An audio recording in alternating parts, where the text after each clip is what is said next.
Ang aking kliyenteng si Mr. Edmar ay nagkaroon ng maraming mga bato-bato sa kidney at gumastos siya ng malaking halaga ng pera bukod pa sa oras na naiwan nito sa trabaho niya at sobrang sakit na naramdaman niya. Hindi siya makatulog sa nakalipas na 3 buwan dahil sa 6 millimeters na mga bato-bato sa kanyang kidney. Hinarangan nito ang kanyang pag-iihi. Ngayon, magre-reseta ako ng 4 na kahon ng Golden Nepro. Tingnan natin kung gaano kabilis matunaw ng Golden Nepro ang mga bato-bato niya sa kidney.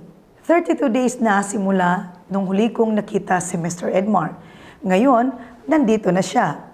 Mabuti na lang at natanggal na ang mga bato-bato sa kanyang kidney matapos kumuha ng 3 box ng Golden Nepro. Higit pa rito, mas nakadarama siya ng higit na kaginhawaan tungkol sa kalusugan ng kanyang bato, sa kanyang buhay, pag-aasawa, at syempre sa kanyang katayuan sa kanyang kalusugan. Patuloy niyang gagamitin ang Golden Nepro para mapanatili ang bisa nito. Nasisiyahan ka ba sa bisa ng Golden Nepro, Mr. Edmar? Oo, Doktor. Salamat, Golden Nepro.